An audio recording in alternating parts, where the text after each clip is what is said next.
thank you for joining us. On tonight's programme, extraordinary intervention. The Justice Secretary makes moves to return the violent killer of a Middlesbrough doctor to jail. A prison inmate appears in court charged with the murder of child killer Ian Huntley. We'll have the latest.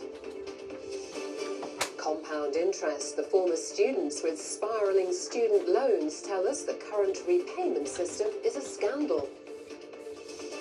And bowled over. We'll meet the Biker Cricket Club, bringing the sport to a new generation and winning prizes along the way.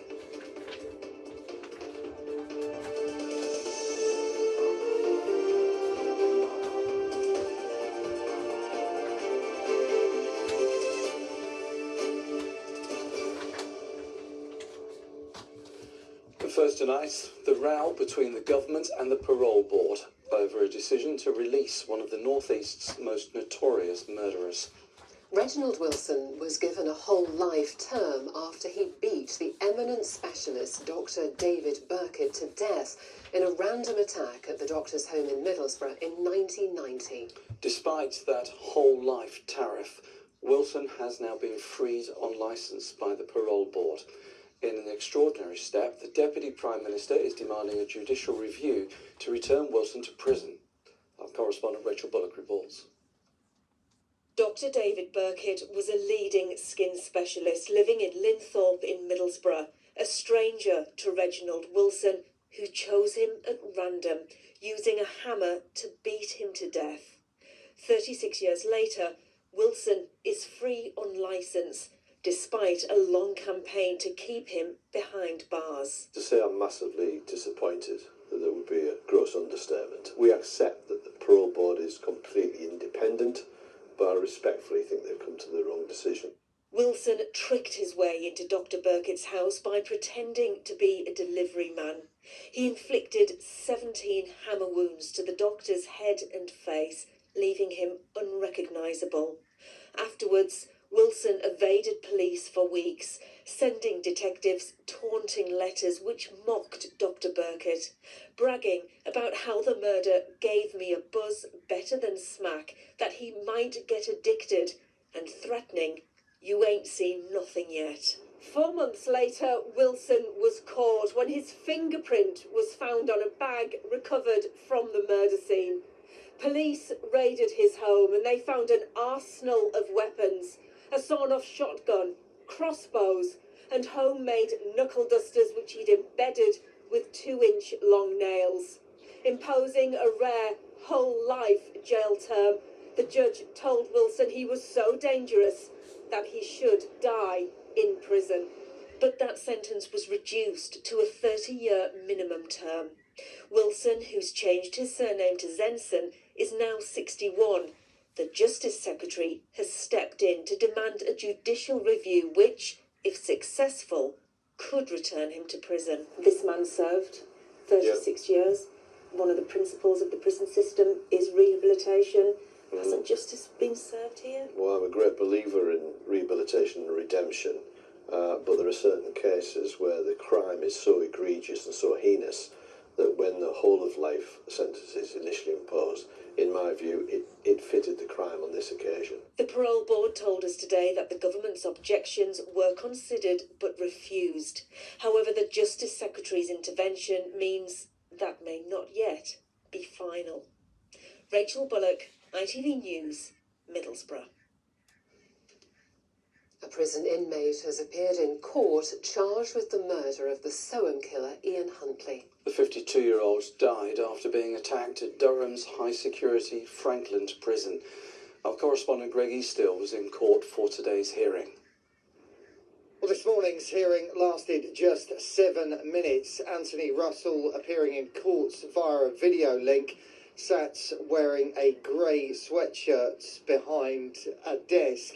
He's charged with one count, that's of the alleged murder of Ian Huntley. Huntley, of course, notorious as the former school caretaker who murdered classmates and best mates, 10-year-old Holly Wells and Jessica Chapman. He was sentenced to 40 years in prison, but on February the 26th last month, he was allegedly attacked while an inmate at Franklin Prison in Durham, he was taken to hospital but died 9 days later at the weekend. Russell spoke briefly during today's hearing to confirm his name and date of birth. He wasn't asked to enter a plea and no indication of plea was given, but a date was set for a plea and case management hearing that'll take place on April the 24th at Newcastle Crown Court. When the judge asked Russell to confirm he understood all of that, he replied simply, "Thank you." And that ended today's brief proceedings. Greggy's still reporting there. Now, as MPs prepare to examine the fairness of the student loan system, graduates that we've spoken to say they are being unfairly targeted by scandalous repayments. In the last few weeks, there have been growing debates over the system, which was introduced in 2012, including calls to cut the high interest rates. The Prime Minister has said the government will look at ways to make the system fairer. Our reporter Katie Cole has been speaking to students past and present and asking whether our views on going to university are changing. David from Newcastle and Louisa from Sunderland both went to university. They both took out student loans to cover tuition fees and living costs, but they now owe so much more than they ever borrowed. We'll hear from Louisa in a moment, but first meet David. He went to university in 2012. His student loan was £35,000 over 3 years. He's been making repayments for more than a decade, but his loan balance is £67,000. I think the real rub is when you see the interest rates, and the amount that I accrue in interest each month is around £400, and I would have to earn double what I already earn to even get close to paying that back. So no matter how much I pay off, it goes up and up and up. Do you think you will ever pay off your debt? No, I see it as a permanent tax until I'm not working. I don't think I'll pay it off. I'd have to win the lottery. Like David, students who started university between 2012 and 2023 are on a Plan 2 student loan. Under this plan, you start to pay back the loan out of your wages. Payments are calculated as a percentage of what you earn above a certain threshold. Any debt that remains 30 years after they take out the loan is wiped out. Currently, graduates pay back 9% of everything they earn above the threshold of £28,470. The RPI figure for inflation plus 3%. The government told students that the threshold would rise in keeping with average earnings, but this won't be the case from next year. In April, the threshold will rise to £29,385, but then it will be frozen every year until 2030. If average earnings increase, it means graduates are paying more every year. I think it's grossly unfair to punish people by changing the terms of a loan after it's been issued. It just doesn't feel like a precedent that should be allowed to be set. If a company was doing it and not the government, it would be completely unacceptable. Louisa Foster agrees it's an unfair system. In 2016, she went to university and did a 4-year course to become a pharmacist. Her student loan was £54,000. Since then, she's paid £7,000 back, but it's all just interest. Her loan balance is £72,000. I just think it is so scandalous that people are paying thousands for the first few years of their career and they're not making a difference in what they owe. What do you think it will mean for future students and people going to university? I think people are looking at different routes into careers now. So I know a few people who've taken the apprenticeship route, so they are qualified in the job that they do, but they don't have that burden of the student finance. I think it'll put people off going to uni. And those concerns are shared by a charity who worry fewer people from disadvantaged backgrounds will go to university. Our region is already behind other areas when it comes to applications. Stats are about 25% of young people in the North East on the famous A-level results day take up a course at university, whereas in London it's 45%, for example. So the gaps are really, really big, and cost pressures absolutely are part of the issues which are putting students off everywhere from going to university, but particularly in the North East. And what do those who are deciding on their next steps in education think? At Lord Lawson Academy in Gateshead, more than 2/3 of A-level students have applied for university. But debt is a worry, and some are choosing to live at home. I'm hoping to go to Durham University to study English literature, and for me, student loans, not particularly the tuition one, because that is just the cost of going to university, as extortionate as it is. It's more the maintenance loan for me. It means I can't move out. I think it's meant that I had to stay home. That's why it really limited my choices of which unis I could go to, because the cost of living and moving out is just so expensive. Yeah, it's a lot of money to kind of move out. I think that's the bigger thing, is the maintenance.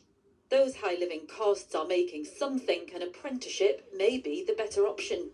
I definitely think you're meeting people in the same career that you want to do. You're building up your work skills, so even if you want to go on a different job, you're building up all these skills to put on your CV and stuff, and you're gaining the money as well and doing what you generally want to do straight away. And for the staff whose job it is to help these pupils get through their exams, they say they're seeing a downturn in students applying for university, and that is sad. We do try so hard to reach a sense of equality and judge students on their academic ability, and it seems unfair when degrees are such a fantastic opportunity and something to be really respected, that some of our students are being put off because of the cost implications. What do you think government should be doing to address this? I think we have to look at the amount of interest that is piled onto these loans. They should be seen as an investment. It is a privilege to go to university. However, I don't think paying tens of thousands of pounds of interest is fair, and it's not building towards students' futures. These students will sit their A-levels in a few weeks' time, and hopefully bright futures lie ahead. But a decade of graduates with huge student debts is changing the way people view university. And with more changes to come, there's uncertainty about what road to take. Katie Cole, ITV News. Lots of views on student loans there, and for more, we're joined in the studio by Tom Johnson. And Tom, are we likely to see any movement on this issue? Well, MPs are certainly going to be looking at it. Today we learned that the Treasury Committee is launching an inquiry to get the views of young people. That will focus on whether they would still take out the loans if they had the time again today, how their loans are impacting their finances, and whether they feel the goalposts have been moved. Now, yesterday, the Chancellor told that same committee that the previous government had left public finances in a very bad position. That meant difficult decisions needed to be made, but also she said that tackling inflation will be key to helping graduates. I do recognise that we inherited a broken system when it comes to student finance, as we inherited a broken NHS, a prison system, and much more. Every time we get inflation down, we are reducing the interest charged on student loans. And so one of the best ways we can help finances of graduates is to continue our drive to bring down inflation and bring down interest rates, because that is what will reduce their monthly repayments. Now, the government says that freezing that repayment threshold is supporting graduates and taxpayers now. They're also keen to stress that repayments are based on income, meaning lower-earning graduates do have some protection, and that any outstanding balance left on the loans is wiped after 30 years. But as you heard in Katie's report there, that's not much consolation for graduates who are struggling to pay now, and for prospective graduates who could be left thinking if university is worth it altogether. Tom, thank you for the update. And tonight's panel on Around the House was pretty united in feeling the government must act on student loans. And a key issue highlighted in that discussion is raising the earnings threshold before repayments kick in. I think we should look at that again. I think we should take away this iniquitous 3% on top of the RPI. More of this will come towards the taxpayers, even with small changes around interest rates. Well, I regret it's one of the decisions that the Chancellor's going to have to take. Is it regarded as a priority? We need people with qualifications, so they've got to think about it and I think cough up. And you can see the full debate at 10:45 this evening here on ITV1. And it's there for you now on ITVX. Well, next to a father who is asking for more support for dads when babies are born prematurely. Yes, Adam Wales' first child spent more than 4 months in hospital after he was born. Adam's diaries from that time have now been published in a new book. James Webster reports. I went to the hospital, and as soon as I got there, the doctor said, "We're going to deliver your baby." I didn't know of any children of that gestation living and being able to survive being born that early. Looking back, they are difficult memories. Little octopus kept Toby safe. Adam's wife, Gemma, was just 26 weeks pregnant. She had preeclampsia. Delivering Toby saved my wife's life, but seeing him, I was just like, how are you alive? It was really, really emotional. During Toby's 142 days in hospital, he almost died several times. Adam wrote it all down in a diary, which he's now shared in a book. Day 4, I was like, I need to just start writing everything down. Or literally on edge the whole time, and I felt quite alone as a dad. Adam's feelings are shared by other fathers, according to the charity Bliss, which has conducted new research with parents of premature children. It can feel really, really isolating because they're suddenly thrown into a really challenging, traumatic, upsetting, confusing world. And we hear a lot from fathers talking about having to be strong. And we would really just implore dads to ask for help. Parents whose children need neonatal care are now entitled to more time off and statutory pay, though there are limitations. This HR expert from Payne in Gateshead says it can really help. It applies and helps to dads with premature babies because it's now a day one statutory right, where it wasn't previously. There was a little bit of a gap in employment law, which isn't there anymore. So essentially it gives dads up to 12 weeks worth of neonatal leave. This is in addition to paternity leave as well. Some hospitals are recognising the need for more support for fathers. These dads are volunteers who visit this neonatal unit after their own children were born prematurely. They chat and they listen. Obviously you don't have the answers for everyone's circumstances are completely different, but you can talk about your experiences and almost guide them as to that feeling how you are is absolutely normal. You know, it's not to be ashamed of. Let's go high. Toby is now 8 and thriving with his younger sister, who was also born prematurely. You're expected to be stoic and you're expected to sort of be strong, but yeah, it's difficult, and so anything that can help a dad understand the emotions that they're going to go through and understand that it's okay to not feel okay, and it's important to talk about it, gets my support. Adam Whale there talking to our reporter James Webster. The ITV Evening News continues at 6:30. Coming up, a woman's jailed for 13 years after she forced a vulnerable teenager to work as a house slave for over 20 years. Oil prices surge again as Iran strikes energy infrastructure, but how could it affect your household? And UK attractions call for changes to weather apps as they say misleading displays are harming their business. So join us for their stories and more from 6:30.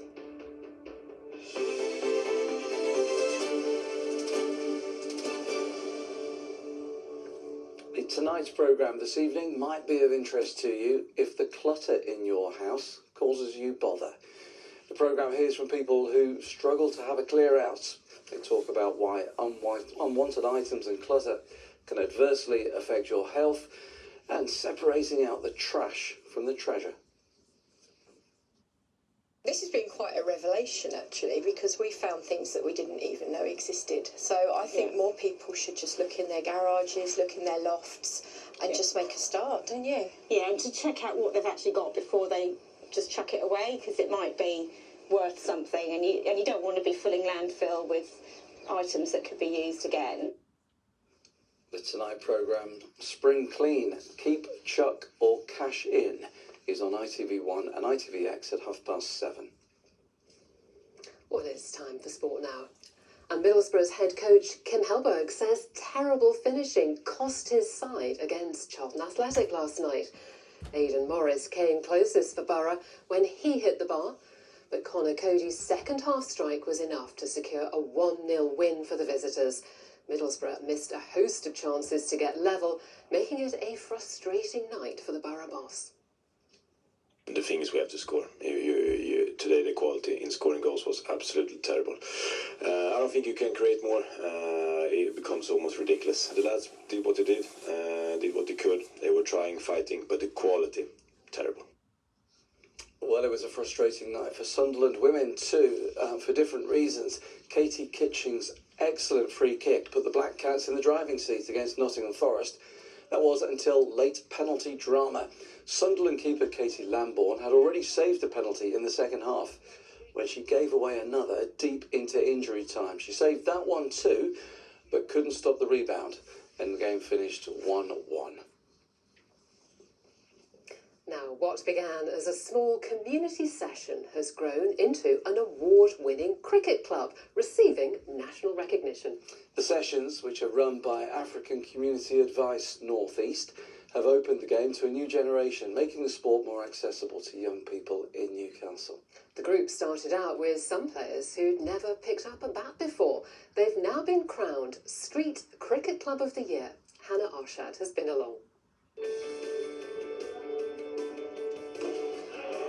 This community-based club is giving young people the chance to try cricket, many for the very first time. What started as a small local scheme has quickly become something bigger. They've been fantastic. Some of them, they never tried before, but when they try, they get used. It becomes so fun.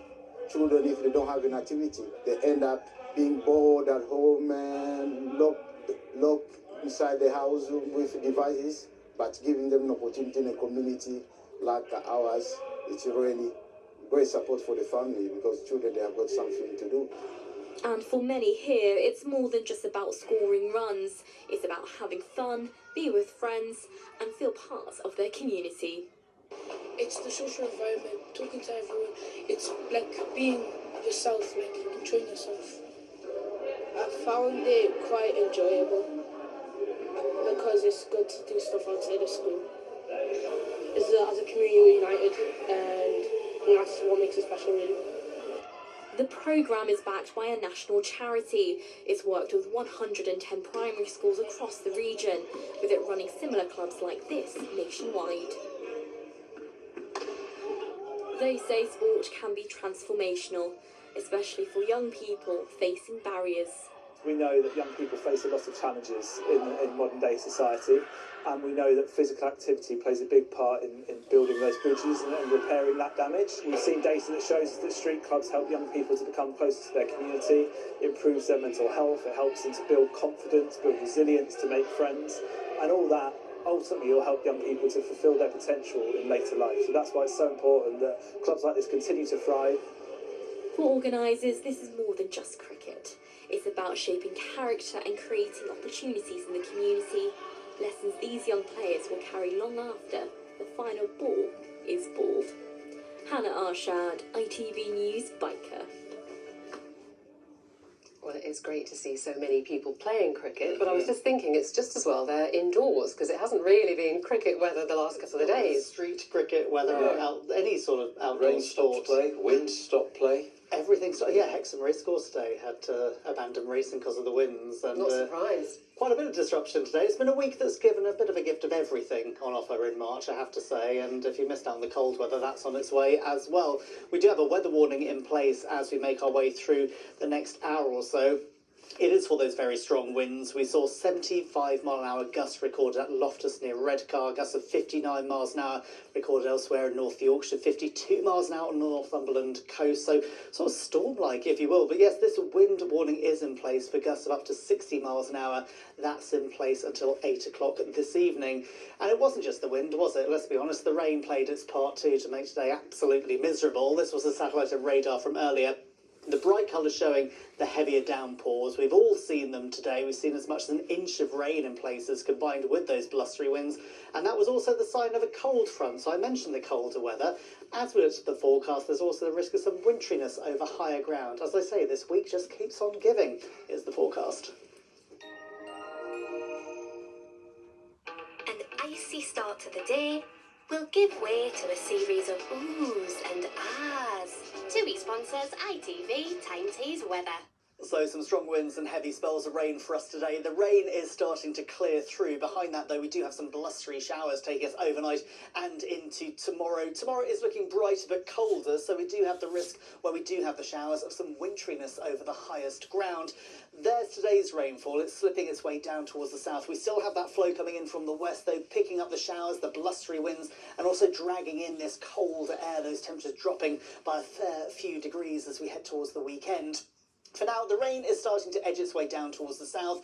Behind that, we're beginning to see some clearer skies developing as we head into the early hours. The showers rolling their way through from the west. They're blustery, they move through quickly. Temperature-wise, around 3 degrees the overnight low. With those breezes, it limits any real risk of frost, but certainly in more shelter spots, temperatures dropping down to around freezing.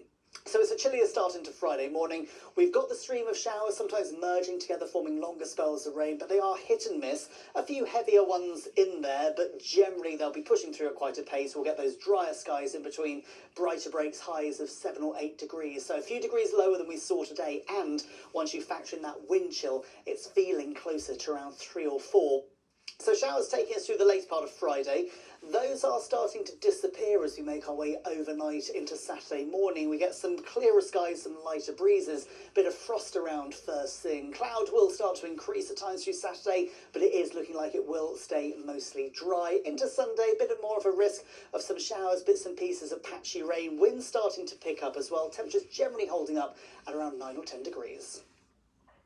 TUI sponsors ITV Tyne Tees Weather. Thank you, Ross. In just a moment, it's the national and the international news. I'll be back with an update at 10:30. Do join me if you can. Have a lovely evening from us all. Bye-bye. Bye-bye.